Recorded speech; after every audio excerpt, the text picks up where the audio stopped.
Well, welcome everybody. Happy Friday. It's very good to see you all.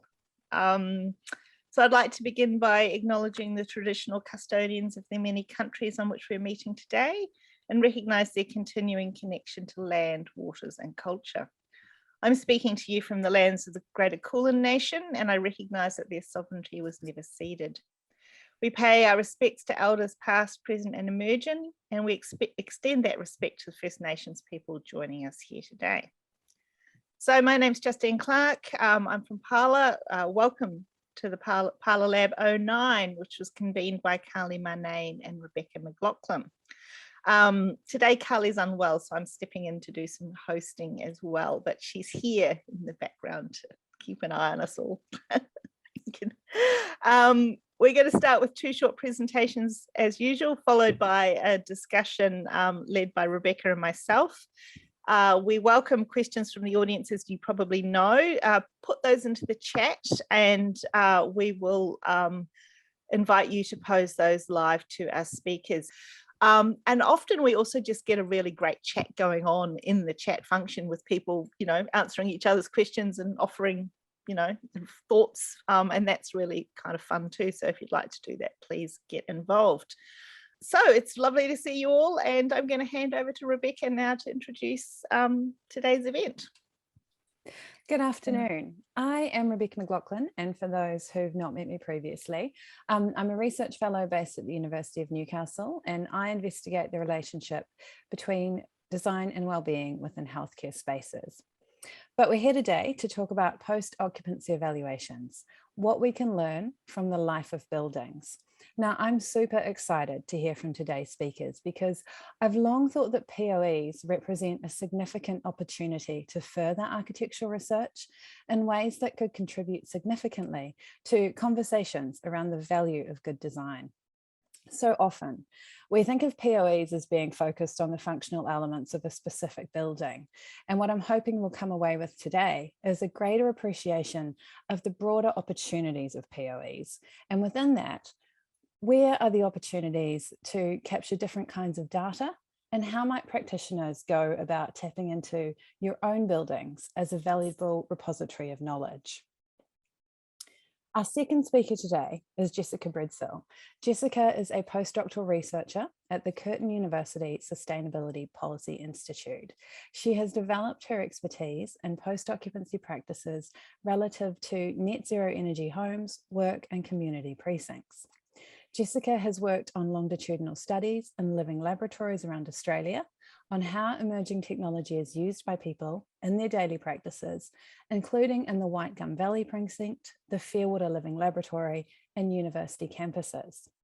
She is also the program coordinator for the Race to 2030 CRC Industry PhD program. Now that's worth a Google search if you've not previously heard of it. Race will fund 55 PhD candidates through to 2030, leveraging partnerships between industry and the universities to accelerate the transition to reliable, affordable, clean energy, which seems like a pretty awesome program to be coordinating. But before we get to hear from Jessica, let me introduce you to our first speaker. Leena Thomas from the School of Architecture at UTS. Now, Professor Thomas's expertise is also in sustainable architecture, particularly in transformational design practices that respond to climate change and promote health and well-being. Leena is the principal lead investigator on the Fairwater Living Laboratories project, which, if you were paying attention, you might remember me saying that Jessica also works on. So it's quite exciting to be able to bring together these two speakers in the one session. The Fairwater Living Lab is a $1.7 million multi-institutional project that investigates outcomes for an 850 home development in Blacktown. So in terms of an academic research project, that's pretty cool and very impressive in terms of scale and collaboration. So Leena also leads N.Gauge, which is an ongoing post-occupancy evaluation and research program to develop the first Australian tool for benchmarking indoor environmental quality from the occupant's perspective. and this will be developed alongside a suite of next generation POE tools. Now, call me a research nerd, but I find the words next generation placed in front of the letters POE to be pretty darn exciting. So with that, I'm going to invite you, Leena, to share your screen. And Leena will be telling us about how POEs can be used to develop a rich narrative of building and neighbourhood performance. So welcome, Leena. Thank you, Rebecca. So it is my pleasure to be presenting at Parlour Lab today. And I too would like to add my acknowledgement to the traditional owners of the land on which I stand, in my case here at Maroubra, in the land of the Gadigal and Bidjigal people of the Sydney coast.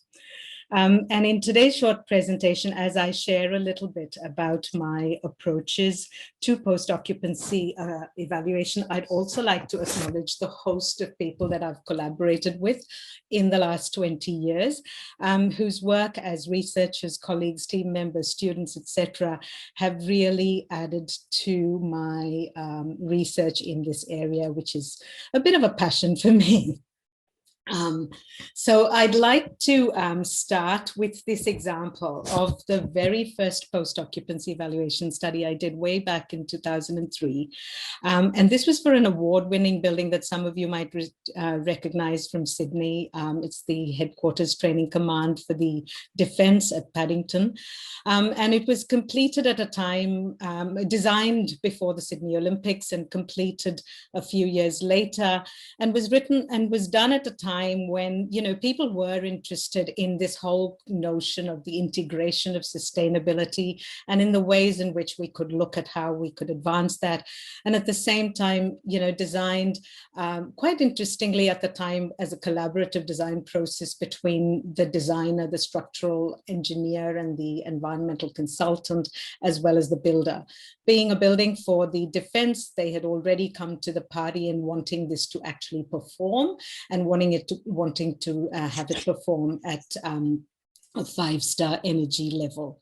Now, what was interesting for us then was, as we were looking at this as a case study, was the ability then to think of this from a post-occupancy approach. And it epitomizes what I think most post-occupancy studies should do and do, which was about closing the loop on performance. Definitely engaging with the people that occupied the building, using the input to try and see whether you could validate design decisions. In this case, there was a bit of a tussle about what can we cut off when it came to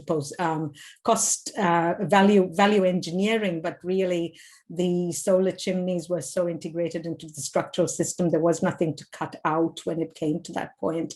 Redressing problems when something arose, and then ideally to feed the learning forward into the design of future buildings.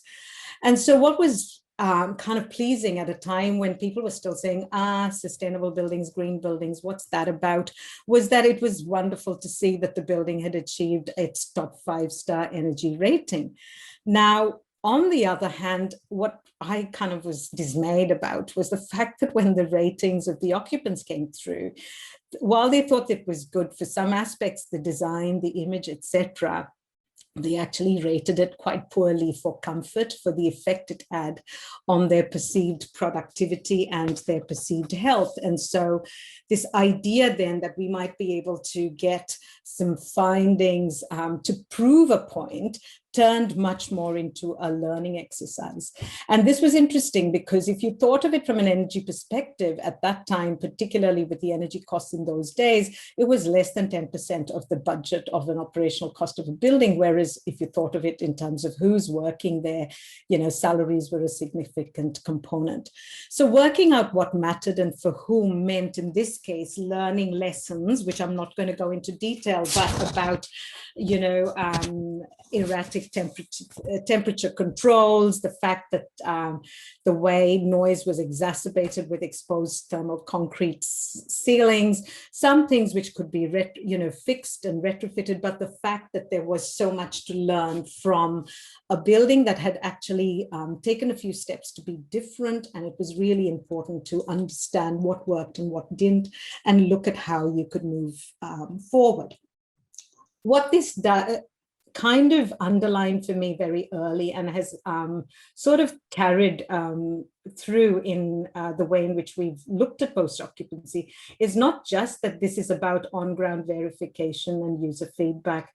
And also, I forgot to say, but in terms of multi-methodological, we're looking at site visits, focus groups, interviews, looking at monitored data where possible. But really that a lot of post-occupancy evaluation conversations, and even in the literature, has talked about it in a very technocentric, performance-based approach, and forgotten to bridge this disconnect between social practice or a user-focused kind of approach and bring those two together, because as we all know, that is exactly what design is about. And so over the years, there's been a series of these post-occupancies that we did, often starting with some of the iconic 6-star, green star of various forms. And through all of these, they've emphasized the value of where things work is where things are user responsive, where spatial intelligence and design can be then where you can look for that evidence in terms of, say, indoor environmental quality, productivity, or well-being of the occupants, etc. Now, Rebecca mentioned this, and definitely some of the lessons to be learned are not just at the level of the individual building, but to look at meta-analysis and insights into what the story is. So in this one was about some of the issues to do with the risks of green buildings at that time in 2007, where the top performing buildings were with green intent, but look at the bottom, there were some there too, which weren't realizing all of the objectives for the people within the space, because again, some of them were taking a much more technocentric approach and not understanding. My point here again was just this approach of being quite systematic towards the way post-occupancy is done opens an avenue for a much better understanding of the things we do, why we do them, and what works well. And so BOSA was an ARC project that University of Sydney, Richard Didier and myself applied for with our postdoc, Christina Candido, who's now at Melbourne, and is a project that focused on workplaces and began to develop a better way of sort of looking at a database that could feed ongoing investigations and had a systematic collation of building metrics that allow us to do this. This came at a time, and you probably in your practices noticed how Green Star and Neighbours and others start rewarding not just design attributes, but processes to do post-occupancy evaluation. So BOSA feeds into that. And in all of that, you're able to then look at how it can be benchmarked against particular dimensions. This particular set has been very focused on indoor environmental quality, but also design connection with the outdoor and design, other aspects. But as you can see, beginning to then look at ways in which, as you look at different, just the change in time of the benchmark, as well as when you start looking at what is it about the top so-called high performance buildings, etc., that goes there. And as Rebecca said at the start, we've sort of at UTS then begun to look at how does this go past where it has been for corporate reasons or others, mainly been focused around office buildings. How does one really look at a way in which we can be a bit more rigorous in our approach for different building types? And that's what we call engage. Thinking of this kind of suite of tools. And I'm not sure if I'm going too much over time, I'm sorry, but I'm just going to end with a few more slides in a second. And that is really about this way in which it's really useful to think of post-occupancy evaluation even as a kind of slow living laboratory approach. And that's what's happening at our Fairwater study. Why is this? Yeah. And so Rebecca's already introduced the project in terms of all the funding and all the funding partners it's got. But really, because this was, again, a study that was really about geothermal air conditioning that was being installed in all of the buildings, it was very easy for the study to be very focused on just that one dimension.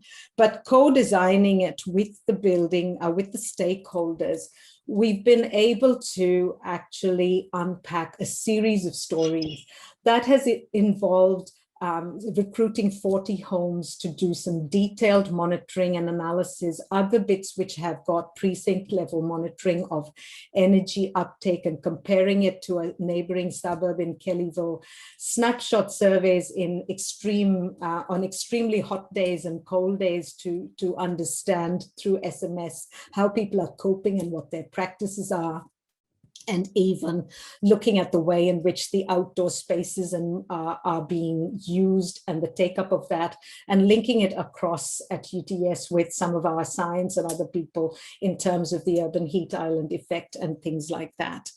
And so what I just wanted to end with on that was just this fact that as we go into thinking about the city and the precincts, there is really a big, strong opportunity for crossing over in our interrogation and spatial analysis to be thinking about our indoor and outdoor spaces in this way. And this last one is another small study we did where we were mapping the heat stress of climate exposed workers and what that meant for their study, in which in a citizen science model, they were actually participating in monitoring the environmental conditions and giving us feedback on their experiences. So I guess that just gives you a bit of an overview and brings us back to this idea of on the ground verification, but also this bridging this disconnect from a technocentric approach and a user focused kind of approach. That was fantastic. Thank you, Leena. I've got a million questions now. I want to quiz you on all your methods. But before we get to that part, I'd like to invite Jessica to share your screen. Jessica will be talking about home in a low carbon community. So welcome, Jess. Thanks very much, and thanks, Leena, for hearing about your exciting work that you've been doing in Australia. I am now going to talk about the study that we've been conducting over in Western Australia for the last sort of 5-6 years, and we come at it from not necessarily a pure architectural view, but we come from looking at people's experiences and how they use the technology and the homes that have been built. So people often have high expectations when they move into well-designed homes, sustainable homes, and there is that expectation that that design will have the power to alter their behaviour and help them lead a sustainable life. But what we wanted to look at was, does that actually play out in practice? So the use of occupancy studies is really powerful to be able to see what happens when people actually get their hands on technology. And we've paired it with pre-occupancy studies to see what's changed in people's lives compared to how they used to live before they moved into these low carbon or sustainable homes as well as precincts. To do that, the research we conduct at Curtin often considers broader sustainability frameworks than just one particular evaluation survey. So using these additional frameworks, such as examples we've put up here, we've worked quite closely with the One Planet Living framework, for instance. Using these frameworks allows us to study multiple elements in the broader community aspects, such as reducing waste and construction waste, all the way to health and happiness, the impact that the community or the precinct has on the local wildlife, as well as even transport habits. So not just looking at an individual building. And these are really useful to be able to connect in with global sustainability discussions that are ongoing. We have applied these both with individual buildings as well as to more precinct level living labs, such as the Fair Water Living Lab that Leena talked about. And what I study is the routines and daily actions that people take to live their lives. So we call these social practices. And so social practice might be the practice of being thermally comfortable. And the approach that I take is looking at the skills that people need to stay comfortable, the technologies that they use, and the meanings. Why are they actually wanting to act a particular way? And the really interesting part for me is particularly the new technologies that are coming in to homes these days, turning them into smart homes, and how people actually use that technology. But the two images I've popped here are some pretty old-fashioned ways of people keeping things warm and clean, that may not really be using that new high tech that we think everyone might be using in their homes today. So that's the exciting part of my work, is using different methodologies to understand why people act the certain ways that they do and look at how that could be influenced. So we've used things like the text messages, like Leena mentioned. They can be great for on-the-spot surveys at a particular point in time, but we also like using longer surveys, providing them both online and in paper format for people who may not have access to the internet, and also longitudinal interviews conducted over a number of years of people living in precincts to see how their practices change over the time that they're living in those houses. And some of the exciting work that we're doing now, both at the WGB precinct and the Fairwater Living Laboratory precinct, is looking at how machine learning can actually predict the use of energy, and tying that back to if that relates to how the house was designed to perform. So we have a number of living laboratories of different sizes across Australia, where we study things such as energy use, water use, how comfortable people are in the homes, looking at their waste, their travel practices, and then also assessing the sustainability frameworks. The most recent one that we've been examining is down the bottom right-hand corner, called L3. This is a modular prefabricated building that has been designed to be disassembled and moved again afterwards, and it's got a factor 10 carbon reduction than if it was a normal built building. So we're also starting to look at how we can implement circular economy in practice, but also how new and innovative technology is used by people both in households as well as office spaces. And so these sorts of buildings have led us to condense some findings through our pre and post occupancy studies. And these findings I've popped here are some of our key ones, where the power of having good design immediately reduces your energy and your water consumption in practice once people moved in. However, the entrenched practices of the individuals can be really hard to shift some of that resource consumption. So that's something to consider when you might be building a building that's going to have a lot of solar energy on it, but other people are actually going to be home at the time to use that solar, and these batteries then going to be the next thing that needs to be incorporated in the building. We had a lot of differences between comfort in our apartments versus our standalone houses, and that came down to the design standards that were implemented by the precincts. There was a lot more flexibility for the standalone houses, while the apartments were sort of fairly rigid in what they had to be built in. So even though people were living in what they'd consider a sustainable precinct that was meeting a lot of these sustainability frameworks, the individual experiences of them were quite different. A really fun finding we had was actually looking at waste management. During the time that we've been doing some of our studies, the households had to move to a food and organic bin collection, so they had to have an extra bin. And a lot of them found that they just didn't have the space in the kitchen to do that, particularly in the apartments.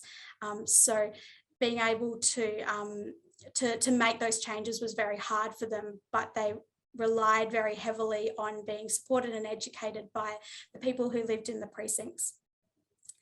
And some of the recommendations we've found are around the need to have stronger design standards for climate resilience as well as COVID resilience.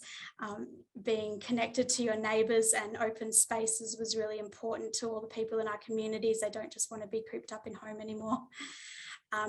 Actually doing assessment of the as-built building was really important to see the differences there and link that to if that explains some of the post-occupancy findings regarding comfort levels. Getting people involved in co-designing of their spaces or undertaking pre-occupancy studies shows us how technology might actually be used in practice, while tapping into those social networks to influence people's skills and educate them how to use their buildings and their technology is a really great way to make changes after people have moved into the building.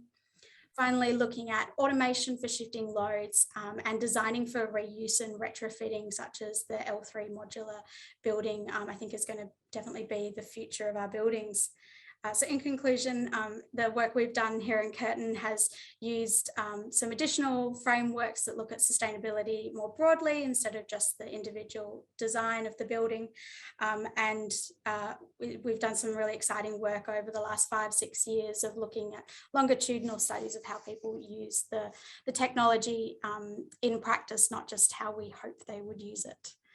So thank you very much.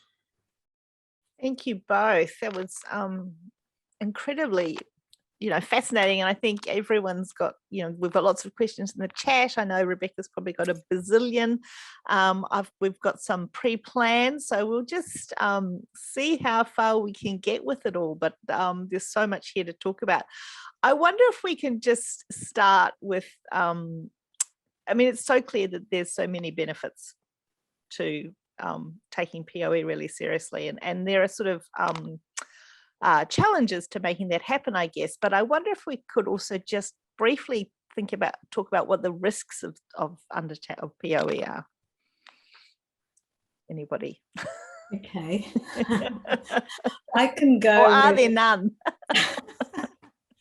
Well, I would say that there is a bit of a reticence sometimes when, especially with on two levels, I suppose. One is, of course, where there's a perception of, that some people have that what would the occupants know, or we can't mess this about by just asking people. It's so subjective. It's been interesting because even in some of the research publications, there are feedback that I would get from particular kinds of reviewers that it's subjective and we need objective. And what does objective mean, right? So there's that. But there's also this bit, I think, which is about this bit about risk in terms of laying yourself bare in like, what will you find out? And the hesitancy of that.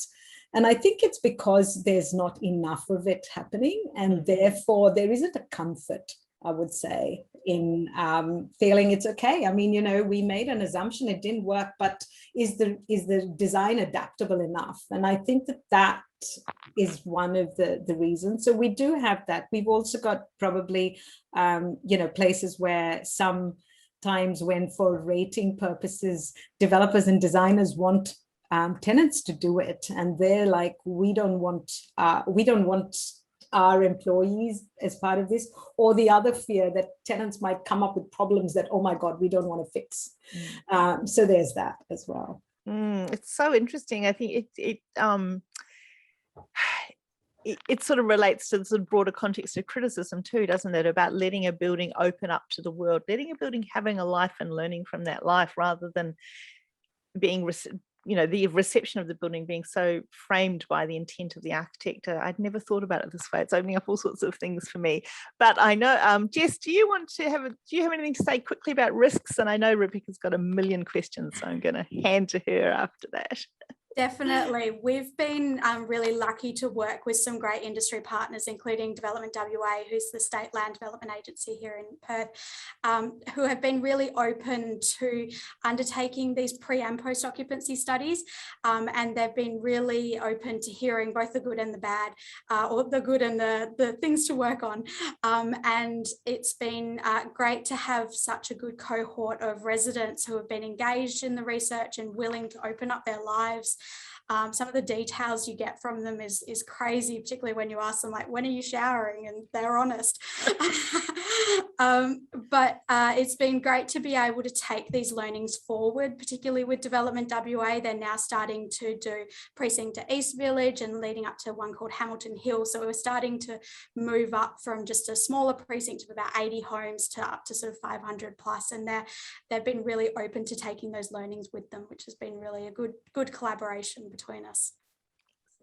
That leads really usefully onto the next question we were going to ask, which is, given that those obstacles and those risks do appear to be so big, and in residential are perhaps easier to manage, but in really big ticket projects like, say hospitals or big office buildings, I mean, how do we move forward? How do we get the profession to overcome that reticence to engaging in these more often and sharing the results? Well, it's been interesting when I think of where the take-up has been, because as you could see that over the last few years, we had this, about 143 buildings in our data set. And some of them are doing things, I must admit, also to tick boxes for rating tools sort of things, right? Are they learning from it? But what's been interesting, however, is that the way in which rewarding the undertaking of some of these things as part of almost as part of a commissioning process for big ticket items, I think is almost necessary. And organizations, again, and this is where that risk thing comes, where they want to do it, but they want to do it in-house and they don't want the results out there. But I suppose if we go to the first aspect of should everybody do it? I think absolutely. Now, to what extent then does it get to be put in the public domain, and all of that becomes a second layer? And maybe it's useful to kind of separate that slightly to say in the first instance, we should be wanting to know quickly and early in the life of building if things are working well or not for both people and for all the assumptions of how it was designed. Yeah, and as so many buildings now are starting to have green star ratings attached to them, or if companies are looking at going net zero and having those other sorts of commitments, it's important to show the benefit that these occupancy studies can show, like not just how comfortable the occupants are, but how well the building's actually running, and relating that back directly to building running costs. I could see there's a question in the chat about what other sort of aspects we measured. We have 5-minute intervals of energy and water data from these households for the last 5 years, and it's really intense data that we can feed back to say, well, these are the improvements you can make, and machine learning now is letting us make a lot of those that analysis done a lot quicker, and not needing really intense skill sets to complete. So it's become a much more practical and doable thing to conduct for building managers. How does this knowledge, I mean, I understand that some people just want to hold the knowledge to themselves, but for those who want to share, how does that get shared? How might our audience find? I mean, I presume you're both producing scholarly papers, but what other platforms or vehicles are you using to sort of share the broader findings? We obviously papers, it's our bread and butter. We at Curtin often try to publish open access, and we're always welcome to share any papers, but we also engage with community workshops with our participants, making sure we feed back the learnings to them so they can see what's come out of it, as well as our industry partners. And for the Fair Water Living Laboratory, we're chatting with Green Building Council to have workshops and presentations with them as well. So we're looking at that broader field to communicate our research back to you. Here at Curtin, we also have a Masters of Environment and Climate Policy, and all of the learnings that we have feed back into our research that we teach our students. Yeah, I guess I would sort of say the same. I mean, I think looking at other ways, I think what's worked well for us and over the years, depending, has been, you know, where it's been a collaborative sharing as well, where the design team, etc., have actually also been interested. And I saw somewhere early in the chat there was this question about who should do it and should it be independent, etc. And I think it is extremely valuable that it is independent, but at the same time there's a kind of there's an openness and a partnership to how you might actually want that story to be told, warts and all, if possible, but hopefully not too many warts. But you know what I'm saying. It's, yeah, it's that's kind of important as well. Rebecca, I mean, and long ago, sorry, I'm just remembering the Environment Design Guide, and Carolyn will remember having put that framework, used to have on, you know, a series of these case studies that could be published about how buildings actually perform, etc. And we probably, as a sharing community within the profession, should actually look at different ways in which we can put it out there.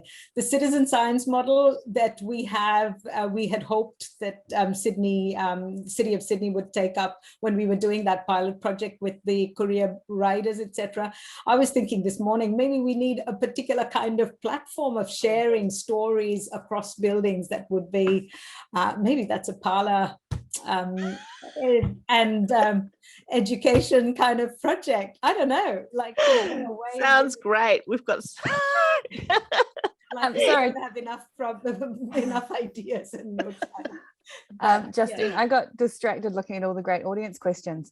So riffing off that one of having designers involved, one of the other questions is what to measure. And I guess what I want to add to this is in terms of having questions at the outset or missing certain unexpected outcomes, which is a great question.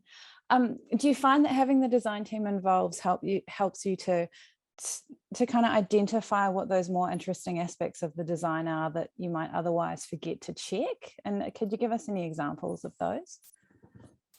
So yeah, for us, I think so there's two threads, and I can see this coming in some of the questions as well. So in one way, we've got some of what we call our streamlined surveys that seem to bring the key things that allow for benchmarking. But if people were to come to us and say there's a particular aspect that they were interested, or I usually try to suss out if there's something that we also have some customized aspects that we might do if it's about occupants. But the other part, yeah, definitely. I mean, if it is a detailed post-occupancy evaluation and an authentic one, talking to the designers as much as talking to the people who operate the buildings at the outset to even frame, it's as much as knowing why you want to do it, you know, like you really need to know why you want to do each study. And as we can see from Jess's presentation, I mean, post-occupancy in itself is a research tool to tell you other things as much as it is to tell you about what's gone on in the past as a design intent and has that been realized. I think maybe we could throw to Rhonda Kerr if Rhonda's there. Rhonda's got a question about how you judge the weight that you give to different aspects. Rhonda, do you want to, are you able Yes. to? Hi, Leena. Hi, everyone. And I was interested who your audience is for the POEs. Obviously, it's architects, but taking it forward, you're seeking to encourage building designers to have more confidence and building owners to have more confidence in the products that are being delivered. So I'm interested to know not only what you measure, but how you weight the measurements for different audiences. When you say measurements, okay. So firstly, what's been interesting in all of those workplace corporate ones, actually, it's rarely the architect that comes to us. It's really the building owners or the tenant organizations, okay? So that's interesting in itself. So they're kind of looking at, have they got good value for whatever, because they want to say their occupants were happy and then that helped in their salaries or whatever else, right? So there's that aspect. But other than that, there was a second part to your question there, Rhonda. It was about the weighting. Yes, the weighting. So that's right. I mean, well, one thing we tend to do, because they vary for everything, is we don't put weighting factors if we're doing any scoring, but we've distilled through our process what we think are the core things that would represent a particular dimension, whether that's air quality or thermal comfort or whatever, for instance, or design or space or whatever. And then we tend to kind of present them beside each other so that you can put the weighting on it. I mean, it is possible to make a composite score, and then we can have hundreds of arguments about who decided the weighting, right? So yeah, I tend to find it much more useful to have these dimensions sitting beside each other. For instance, transport, and just because it's near a bus stop, are people using public transport or driving there might be a function of whether you've got parking, and that's nothing to do with a weighting that you put on something. Definitely the same. We don't talk to a lot of architects, and I'll make a confession, not actually an architect myself. I'm a social scientist, and a lot of the work we do is dependent on what our industry partners are interested as well. So we work quite closely with Western Power and Synergy, as well as Development WA and landscape architects. There is an architect there, sorry. They just do the gardens. And then feeding back into what we think the occupants of the buildings would find useful as well. So if there's something in particular that needs to be measured, we're happy to include it, but we sort of look at that holistic aspect of how the precinct or the house is running in terms of those sustainability frameworks, which we find really useful because it incorporates lots of different aspects. Jess, looking at your work makes me think of this question of some of the things you've identified are essentially, I guess, a misunderstanding of how people are going to use buildings or relate to space. So I'm wondering if you're both seeing or not a relationship between projects that have a really good end user consultation process in the design phases, and then how those things might travel through a POE. Yeah, definitely. So there's some aspects of, say, the WGV precinct, for instance, that the community was consulted on before they moved in. And so things like the amount of growing space that people had in their gardens to grow food, and being able to interact with the community on site. There's a community hall around open space that they fought to keep, honestly, because the council wanted to knock it down. So they have been really happy about those aspects of the precinct. But then there's other things such as the placement of some of the apartments got overshadowed by the other apartments that got built later, that people were less happy about, and ultimately they would have liked to be more consulted to begin with.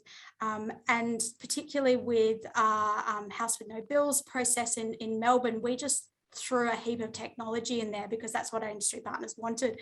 But when it came around to what the occupants wanted, they didn't particularly want smart blinds. They didn't know how to use it. The kids would sit on the app in school and make the blinds go up and down. My dad was trying to have a nap in the afternoon. So whilst it was great from a research perspective, that wasn't something that the family would keep long term ultimately. I think that might take us maybe to Caddy Westlake's question. Caddy, are you there? Would you like to put your question about POE informing the specific building? Oh, yes. I just was curious about whether because I think it goes a little bit to what Rebecca was talking about, because it seems like we find this information out about a current building, but it mostly can only be used in a future design or building. So, but have you had any situations where you can actually take that feedback and fix up parts of the buildings or places that you have done the research on? I think, yes, it depends on where the issues are. So as we know with design, some decisions made at the building envelope level predicate the way the building is going to be forever.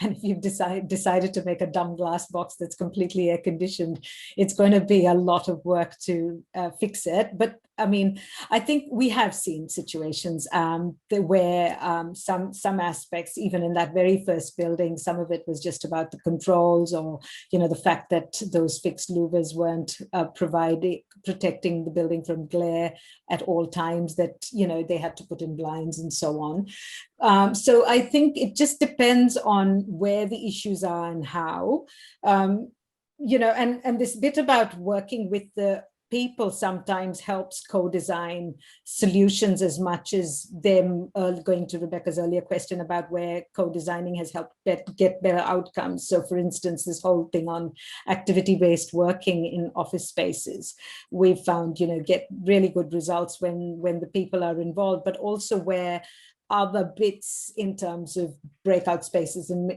are provided for, and then that allows for this adjustment or this flexibility within the space. So I think it becomes a case-by-case basis on the type of building and the kind of feedback you get.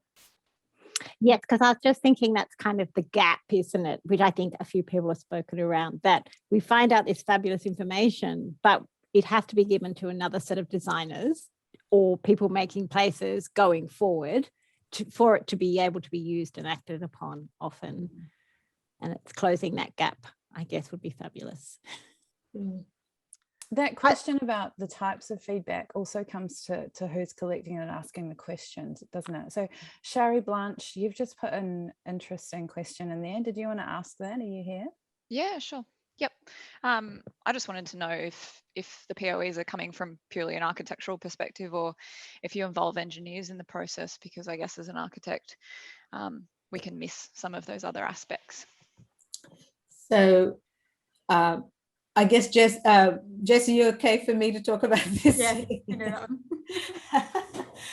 So, I mean, like, for instance, with Fair Water, which was the project that both Jess and I are working with, there's stuff that we've drawn on from both from a design point of view, or just in the performance of, thermal performance, etc., which has involved detailed monitoring. There's electricity circuits, all of that kind of stuff, which is quite, technical in terms of all of the physical measurements happening at the same time as surveys, etc. So I would say, again, the approaches allow for mixed methods, and that would definitely mean that depending on what we're interested in, we do need to make sure we get the right expertise to make sure we're monitoring and measuring the right thing, because otherwise, again, it's probably not the indicator for what we want to find. I wonder if we could go to Sandy. I know Sandy's having some internet problems, but Sandy, I wonder if, are you able to put your camera on? Here and sometime not. No, the camera's on. Sometimes the internet, I think, gives in.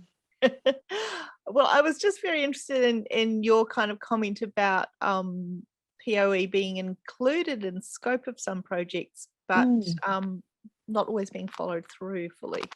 Yes, we've seen that at well, we've taken note of it because we're interested at Curtin Thompson Architects to actually set up a process of reflection on our projects, and we're starting to look at a study that would be a 2-year, 5-year, 10-year revisit of projects, and we're fortunate enough to have some projects that are, have been up and running for that long, so 20 years even. But what we're noticing is where bigger organisations have included in their scope a POE, it really gets dropped. Nobody's asking for it. I've noticed it because I want to pursue this study. And thank you. I've just learnt so much from Jess and Leena this morning. But I feel that 1 year last piece of scope on a delivery of a project really gets confused with defects. And that's where I suppose the limited view of just checking systems are performing the way they were meant to, I feel like that's a very limited view of what we're trying to achieve with the architecture. So just perhaps some comments around other things that we can evaluate about what the buildings do and how they may support or facilitate activity that's, you know, beyond those technical measures of the systems. So Sandy, did you, when you said that about the way what buildings do and how they support, are you thinking about in the timeline, how one could do this better, or? I suppose we want to see if we can test and measure the way the building is supporting people's use of it over time. Yes, yes. Yeah. To facilitate their own organisation changing, for example. Yeah. I mean, it's fabulous that you guys are thinking of doing this. Is it? It's exciting. Yeah, I think it is, because you rarely find people who want to and go back. I guess there's a tendency within our design profession that we keep thinking, I mean, or sometimes it seems like we're trying to go for the next new big idea, and the other ones, we're done with that. Let's figure something new. And then we feel that nothing to be learned from going back. And so, yeah, I don't know, other than if it's going to happen, I'd love to be involved. Great. Sorry, it feels like we're just having a little conversation on the couch, which is lovely. Justine, I don't know how you create this, but maybe it's a positive out of COVID. When I've approached Learn at Melbourne University, and I was very cautious saying, look, I'm not a researcher. I don't have that academic background. Am I doing it right? And the response was very similar. It's like, we're so happy you're doing it. We're so happy you're thinking about it. I mean, I guess the frameworks would be similar to whether you did it at 1 year or later, and, you know, whatever. But then it's about co-designing what we want to find out from it. And that's what I would be saying, that we'd be happy to work.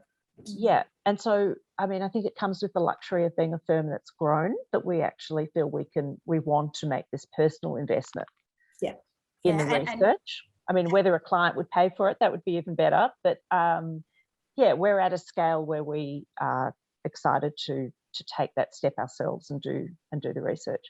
It has occurred to me that a way of getting that,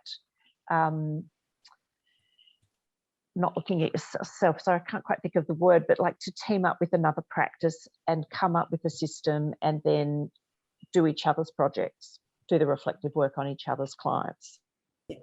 Yeah, and just being open to doing this sort of investigation is really great, because you are opening yourself up to some possibly not perfect results, but they are always interesting results, and being willing then to feed them back and learn from those lessons and take them forward. Okay, we're getting quite tight for time, and I don't have Naomi here to keep me under control, but I'm going to make an effort. Rebecca might cut me off. There's so many questions in the chat. We're not going to be able to get to it all, but I do, actually, I've just seen Sophie. I'm going to go to Sophie quickly, and then I'm going to ask you both to just reflect about, I think there's a lot of interest in our audience in this, and then not that much sense of how to proceed. And so maybe some more broad advice for those practices who are really interested, how they might get started, even if it's just picking up the phone to you both. But Sophie, I know, is in the midst of some POE herself. So Sophie, are you there? Do you want to pop your camera on? Hey. Hi, Justine. Yeah, I've always been interested in doing POE with the housing that we do for women, because it's always so speculative, our social housing.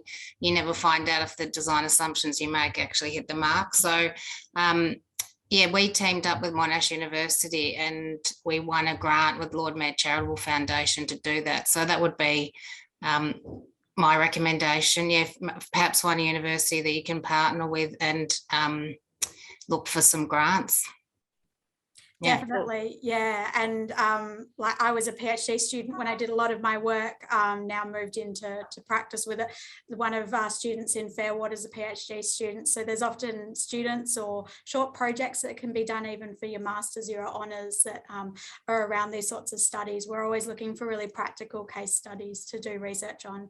And I'll do a shameless plug of Race for 2030 CRC as a funding body you might like to talk about or investigate as well. Great. Okay. Leena, how do people get started? Well, I think the first thing is that interest, of course, to get started, which is, I think, the biggest thing. Obviously, you know, working with researchers or whoever to help co-design the actual process would be one thing. Of course, the biggest barrier, I mean, which we didn't talk about earlier and which to get started is the buy-in of whoever's in the building at the moment, and working out a strategy with them as to why the study and the understanding is useful for them as much as for us as practitioners. So I would say that those two conversations would be really important. And then some of our tools are pretty streamlined in terms of a survey link. I saw a question about what does it cost and what is it? So, I mean, in terms of providing a survey link that has to go out to someone, we've actually, and with the workplace one, which we've now run over so many, we offer it at just our operational cost of $1,200 for the survey link, which gives you a survey report. But my point is that in isolation may or may not do what you want. And then it's going to be a case of how does that one then go with that and then build the rich narrative around it. Again, ideally done independent of yourselves. And so that is where the other bits add to it. But there are ways in which sometimes streamlined tools might help, or a kit of parts kind of thing. So I suppose that would be your third step. But the first would be also engaging with the people within the space to kind of see whether this is a collaborative project that can have benefits to everybody. Yeah, and looking at if it can feed into other things. So whether they've got sustainability reporting that a company might already need to do, can it feed into that? We, like I mentioned, use a lot of the sustainability frameworks. So One Planet Living is something we've used a lot, now starting to look a bit more at Green Star here on the Curtin campus, doing some post-occupancy evaluations there. And we find a lot of the tools, particularly for One Planet Living, are really user-friendly.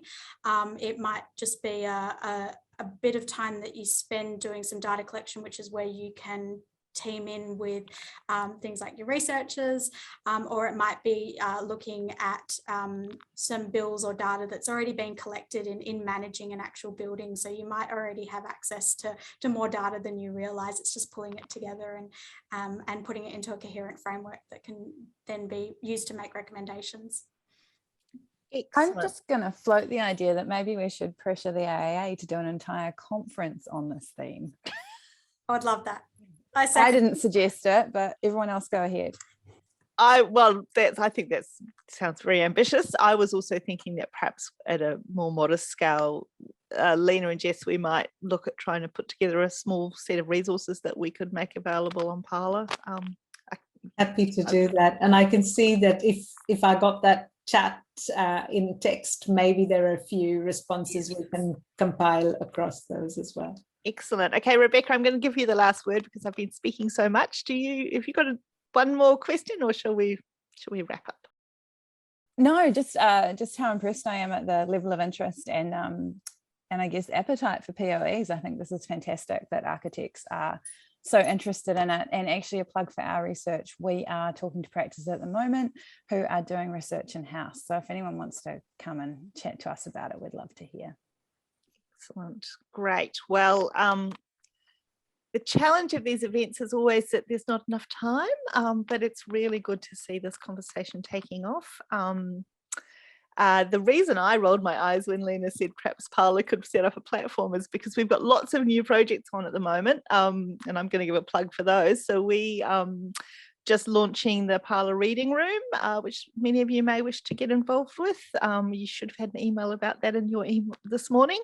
It's our take on the book club. It's run by two very young, very keen, very smart, switched on young women, so please keep an eye out for that. And next week we are going to be announcing, I'm so excited about this, another online Friday lunchtime series, which is in collaboration with Deadly German, which is a group of Indigenous women in the built environment practitioners. And we're going to be running monthly talks that they, Sarah Lynn Rees and Danielle Fromick, are leading. they're going to be so great. I'm so excited. So basically we now have a Friday lunch, an event every Friday lunchtime. So put us in your diary and pop in when you can. And thank you for joining us today. And we look forward to an enormous amounts of post-occupancy evaluation coming out. So have a lovely Friday. And actually clap. Sorry, we meant to thank you to Carly for arranging everything. Oh my God, I'm terrible. Thank you, Carly. And thank you to our speakers. And as I say, have a lovely day. Yes, thank you for taking over for me while I was very unwell. Thanks everyone for being here. See you next time. Thanks for the opportunity. Thank you. Thank you. It's been great.